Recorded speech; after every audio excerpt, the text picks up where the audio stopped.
सुनो, सेठ सोहन लाल आया है। लाओ, जो पैसे रखे हैं उसे दे दो। थोड़े से तो रुपए ही हैं, दे दूं तो कंबल कहाँ से आएगा? सर्दियाँ शुरू हो गई हैं, माघ पूस की रात खेत में कैसे कटेगी?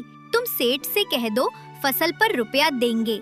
गोपाल थोड़ी देर तक चुपचाप खड़ा रहा और अपने मन में सोचता रहा। जाड़ा सर पर आ गया है, बिना कंबल के झार की रात कटेगी नहीं, लेकिन बिना पैसे लिए सेठ यहाँ से जाएगा नहीं। लक्ष्मी, लाओ, पैसे दे दो, सेठ मानेगा नहीं। किसी तरह पीछा तो छूटे, कंबल के लिए कोई और इंतजाम कर लेंगे। लाओ लक्ष्मी, अब जल्दी करो, सेठ मानेगा नहीं।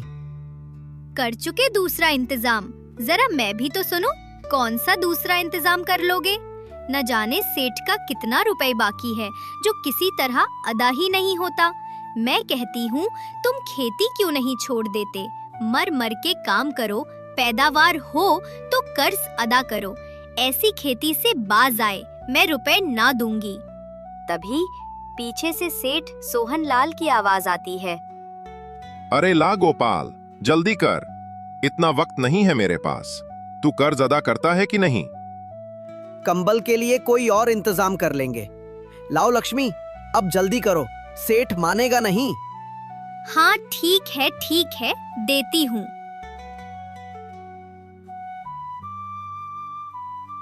लक्ष्मी ने जो पैसे कंबल के लिए बचाए थे वो लाकर गोपाल को देते हुए बोली, न जाने ये सेठ से पीछा कब छूटेगा। तुम अब की खेती छोड़ दो, मजदूरी में रोटी तो खाने को मिलेगी, किसी की दोस्त ना रहेगी। अच्छी खेती है, मजदूरी करके लाओ, वो भी सब कर्ज में झोंक दो। गोपाल ने रुपए लिए और बाहर चला गया। उसने एक एक पैसा काटकर कुछ पैसे कंबल के लिए जमा किए थे। वो आज निकले जा रहे थे। गोपाल ने सेठ को पैसे देते हुए कहा, ये लीजिए सेठ जी, अभी मेरे पास इतने ही हैं। अरे ये तो आधे भी नहीं है, मुझे पूरे पैसे चाहिए। सेठ जी, फसल काटने के बाद आप बाकी के पैसे ले लेना, अभी मेरे पास इतने ही हैं। ठीक है, तो मैं फसल काटने के बाद ही आऊंगा, और उस समय मुझे मेरे पूरे पैसे चाहिए, वरना तेरे लिए अच्छा नहीं होगा। इतना कहकर सेठ वहां से चला जाता है। गोपाल ने गहरी सांस भरते हुए कहा, चलो कुछ समय के लिए ही सही, कम से कम पीछा तो छूटा। गोपाल एक गरीब परिवार से था जो खेती करके अपना जीवन बसेरा करता था। गोपाल ने खेती करने के लिए सेठ सोहन लाल से कुछ पैसे कर्ज के रूप में लिए थे, लेकिन लालची सेठ ने कर्ज पर ज्यादा ब्याज लगाकर कर्ज की कीमत दोगुना कर दी थी, जिसे भरते भरते गोपाल को ठंड में भी पसीने छूट रहे थे। जैसे जैसे समय बीतते जा रहा था, शांतिनगर गांव में ठंड का आगमन शुरू हो रहा था। एक बार फिर से शांतिनगर गांव में ठंड ने दस्तक दे दी थी। इसी गांव में एक शांति काकी भी रहती थी। उसके परिवार में कोई भी नहीं था। वो अकेले ही गांव से गोबर इकट्ठा करके और उसके उपले बनाकर गांव-गांव में बेचा करती थी। उसी से उसका गुजारा चलता था। हे भगवान, आज तो बहुत ठंड लग रही है। हे भगवान, इतनी ठंड में मैं काम कैसे करूं? ठंड से ठिठुरते हुए शांति काकी गांव तक पहुंच गई। मेरे हाथों के बने उपले ले लो, एक उपले में पूरा खाना बनेगा। ले लो रे उपले ले लो, मेरे हाथों के बने उपले ले लो। आज तो कोई उपले लेने ही नहीं आ रहा। ठंड भी बहुत लग रही है। लगता है आज खाली हाथ ही घर लौटना पड़ेगा। मगर लौटूं कैसे? घर में खाने को कुछ नहीं है।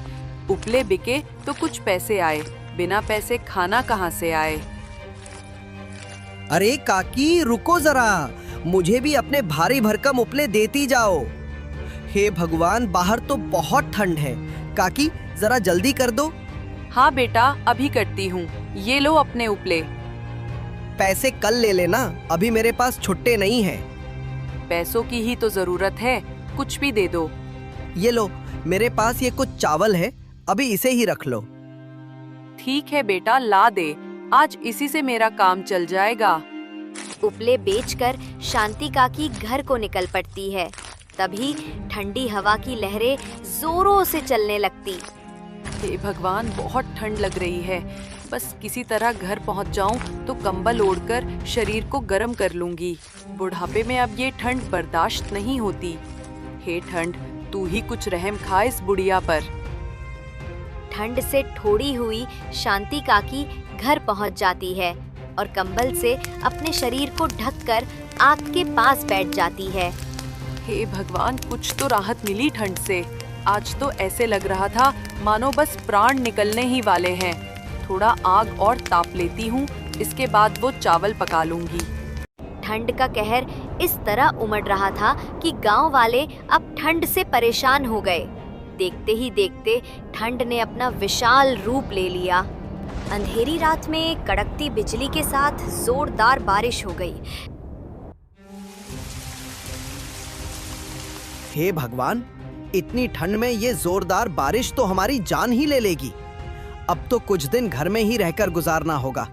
बाहर तो सर्द हवाओं का पहरा है। लक्ष्मी, ये क्या हो गया? इतनी ठंड में ये जोरदार बारिश भी होने लगी। अगर ये बारिश ऐसे ही होती रीच तो मेरी फसलें खराब हो जाएगी। बड़ी मुश्किल से इतनी ठंड में फसल तैयार की है। जी, आप ज्यादा चिंता ना करें। ठंड की पहली बारिश है, सुबह तक खत्म हो जाएगी। भगवान करे ऐसा ही हो, वरना मेरी फसल तो बर्बाद हो जाएगी। लक्ष्मी, ठंड बहुत बढ़ गई है। जरा कुछ कंबल हो तो निकाल लो। अब कंबल कहाँ से लाऊं? जो कंबल के पैसे बचा रखे थे वो तो सेठ सोहन लाल ले गया। अब घर में ओढ़ने के लिए बस एक फटी चादर है जिसे मैंने बच्चों को ओढ़ा दिया है। अब घर में कोई कंबल नहीं है। हे भगवान, ये कैसे दिन देखने पड़ रहे हैं? इतनी कड़कती ठंड में ओढ़ने के लिए एक कंबल तक नहीं है। एक काम करो लक्ष्मी, जरा अंगीठी जला दो, थोड़ी गर्माहट तो मिले इस ठंड में। लक्ष्मी ने अंगीठी जलाई और सबने बैठकर आग की गर्माहट ली। पूरी रात बारिश होती रही। बारिश ने तो ठंड में तापमान बिल्कुल ही गिरा दिया। लगातार 3 दिन तक बारिश होती रही। बारिश ने रुकने का नाम नहीं लिया। 3 दिन बाद बारिश रुकी। तब लोगों ने अपने खेत में जाकर देखा, गोपाल की खेत की सारी फसल खराब हो चुकी थी। हे भगवान, ये क्या हो गया? मेरी फसल बर्बाद हो गई। अब इतनी कड़कती ठंड में हम क्या करेंगे? एक फसल ही तो हमारा सहारा थी, वो भी बर्बाद हो गई। परसों सेठ भी अपना पैसा लेने आएगा और अब तो मेरे पास कंबल खरीदने तक के पैसे नहीं हैं। हे भगवान, इस भरी ठंड में हमारी सर्दी भरी रातें कैसे कटेगी? गोपाल घर पहुंचा। लक्ष्मी, तुमने अंगीठी जलाई है क्या? आज ठंड के साथ तेज हवा भी चल रही है। जी, मैंने जला रखी है। बच्चों का ठंड से हाल बेहाल है। आप बहुत उदास दिख रहे हैं। क्या बात है? सब ठीक तो है ना?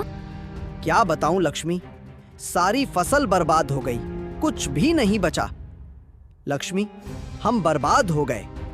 मैंने आपको कहा था पैसे ना दीजिए सेठ को। अब इतनी ठंडी में बिना कंबल की रात कैसे कटेगी? एक तो ये खिड़की भी टूटी है। ठंडी ठंडी हवा घर में घुस रही है। बच्चे भी ठंड से ठिठुर रहे हैं। बस एक इस अंगीठी का ही सहारा है। अंगीठी की भी लकड़ियां खत्म होने वाली है। लगता हम ठंड से मर ही जाएंगे। चिंता मत करो लक्ष्मी, मैं अभी जाकर जंगल से कुछ लकड़ियां ले आता हूँ। नहीं, जंगल मत जाइए।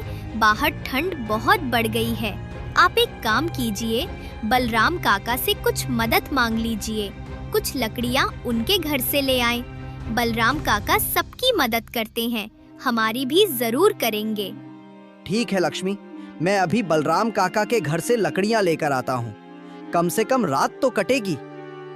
इतना कहकर गोपाल बलराम काका के घर की ओर चल पड़ता है। तभी अचानक भारी बर्फबारी होने लगती है। हे भगवान, ये क्या कर रहे हो? कभी बारिश, कभी बर्फ। जान ही ले लोगे क्या इस गरीब की? किसी तरह गोपाल बलराम काका के घर पहुंचा। काका, कुछ लकड़ियां दे दो। अभी बहुत ठंड है तो जंगल नहीं जा पाऊंगा। अंगीठी की राख भी ठंडी होने वाली है। हाँ ठीक है गोपाल, मेरे पास कुछ लकड़ियां हैं, अभी के लिए इसे ले जाओ, लेकिन सुबह जंगल से लकड़ियां ले आना, क्योंकि मेरे पास भी ज्यादा नहीं बची है।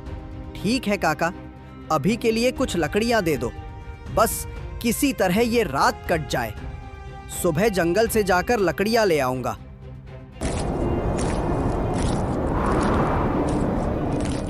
गोपाल लकड़ियां लेकर घर पहुंच जाता है।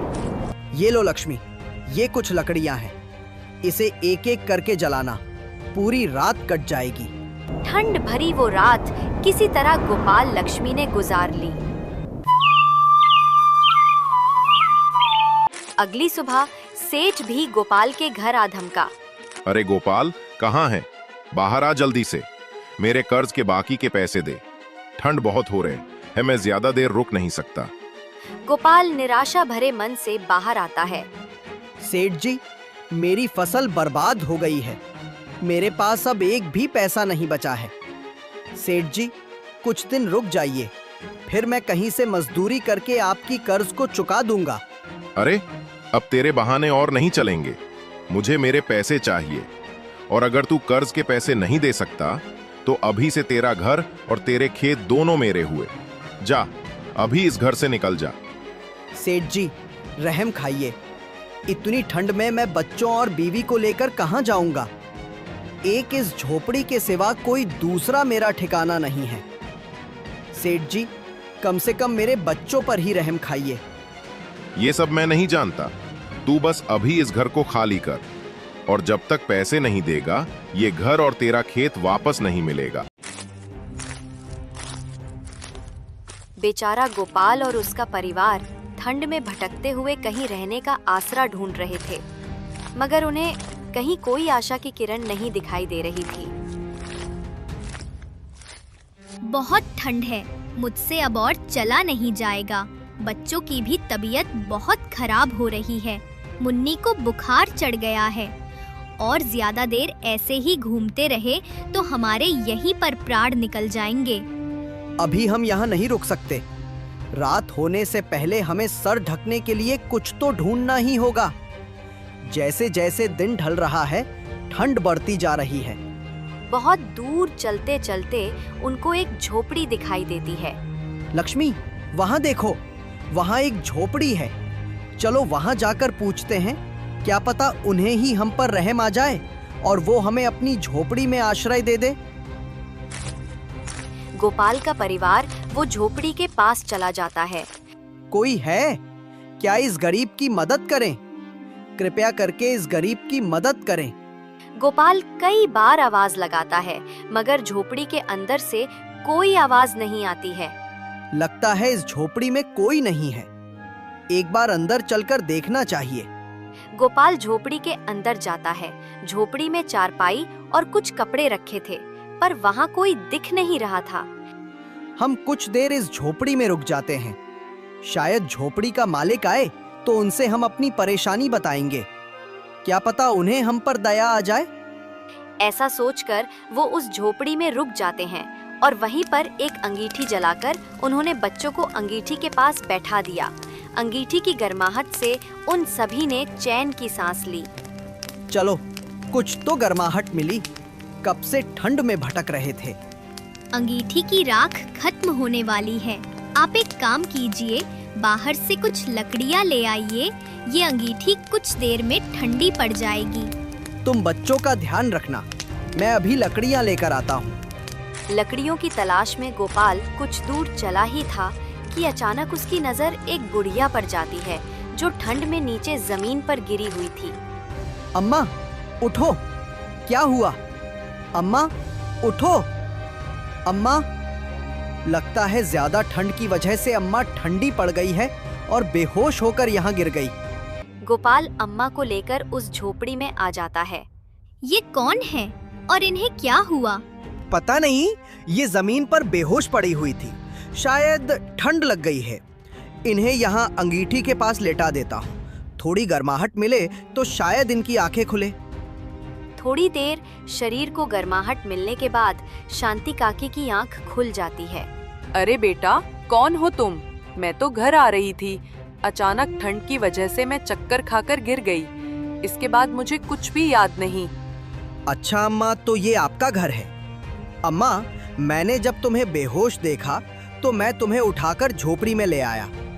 लेकिन बेटा, तुम यहाँ कैसे? और तुम्हारा पूरा परिवार भी यहाँ है? गोपाल शांति काकी को अपने साथ हुई सारी घटना के बारे में बता देता है। हे भगवान, सत्यानाश हो उस जालिम सेठ का, जो इतनी तड़पती ठंड में तुम्हारे बच्चों, बीवी सबको घर से बाहर निकाल दिया। अरे, कम से कम बच्चों पर ही तरस खा लिया होता। ना जाने ये अमीर लोगों का दिल कहाँ मर गया है।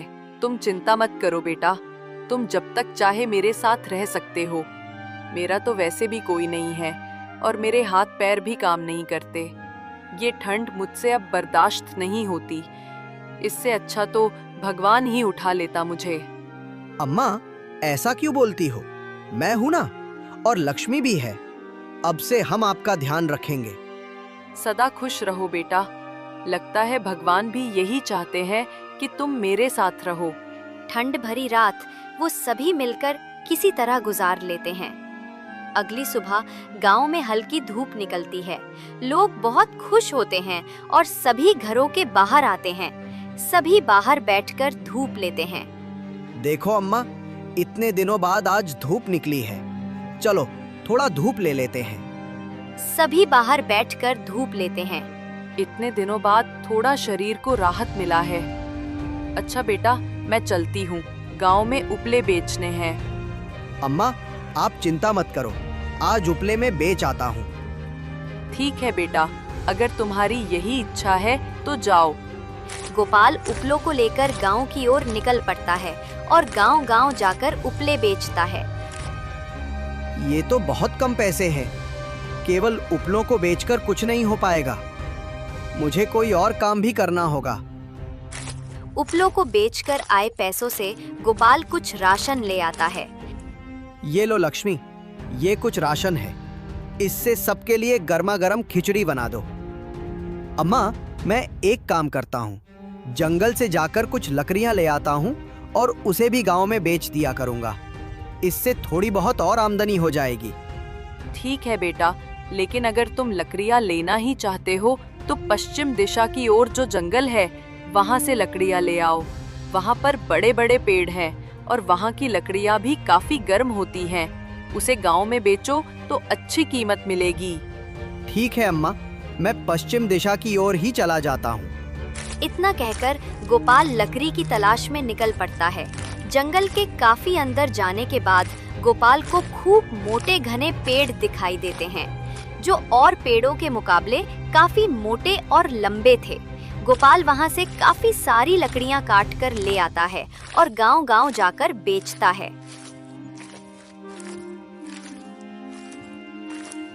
आज सारी लकड़ियां बिक गई और ये कुछ लकड़ियां मैंने हमारे लिए भी बचा ली थी। बाहर बहुत ठंड है, जरा इन लकड़ियों को जला दो तो मेरे शरीर को थोड़ा गर्माहट मिल जाए। फिर लक्ष्मी उन लकड़ियों को जला देती है। उन लकड़ियों के जलते ही पूरा कमरा बिल्कुल गर्म हो जाता है। वो लकड़ियों की आग में न जाने कौन सा तेज था, जो पूरे कमरे में गर्मी फैल जाती है। बाहर ठंड की बर्फबारी हो रही थी और खिड़की से आने वाली हवा घर में घुसते ही गर्म हो जा रही थी। इस तरह ठंड भरी रात उस दिन उन सभी के लिए एक गर्माहट भरी रात में बदल गई। अगली सुबह फिर गोपाल लकड़ियों के लिए जंगल की ओर निकल पड़ता है। लकड़ियां लेकर जब गोपाल गांव पहुंचा तो गोपाल की लकड़ियां खरीदने के लिए लोगों की एक भीड़ सी जमा हो गई। भैया, जरा मुझे भी अपनी लकड़ियां दे दो। तुम्हारी लकड़ियां तो जलने के बाद बहुत गर्माहट देती हैं। हाँ गोपाल भाई, मुझे भी ये लकड़ियां चाहिए। ये जलने के बाद इतनी गर्म होती हैं कि रात में कंबल की जरूरत भी नहीं पड़ती। हाँ भैया, आज से पहले मैंने इतनी गर्म लकड़ियां कहीं नहीं देखी। सच में तुम्हारी लकड़ियों में तो अलग ही जादू है। उस दिन गोपाल की सारी लकड़ियां चुटकियों में बिक जाती हैं और उसकी काफी अच्छी आमदनी होती है। राशन लेकर गोपाल घर पहुंच जाता है। इस बार राशन बहुत ज्यादा था। अब हम इन लकड़ियों को बेचकर अच्छे पैसे कमा लेंगे। हाँ बेटा, ये बहुत पुरानी लकड़ियाँ हैं। बहुत समय पहले मेरे दादा परदादा उसी जंगल में रहा करते थे। वहाँ के ज्यादातर पेड़ उन्हीं की देन है। इस तरह गोपाल लकड़ियों को बेचकर काफी अच्छे पैसे कमाता है और कुछ ही समय में गोपाल सेठ सोहन लाल का सारा पैसा लौटा देता है और साथ ही अपना घर और खेत दोनों छुड़कवा लेता है। अब गोपाल और उसका परिवार वापस अपने घर में आ गए थे। शांति काकी भी अब गोपाल के साथ ही रहा करती थी। गोपाल ने जंगल से लकड़ियां लाना बंद नहीं किया। इस बार की ठंड गांव पर कहर बनकर तो जरूर टूटी थी, मगर गोपाल की वजह से अब गांव वालों की सर्दियां बहुत मजे से कट रही थी।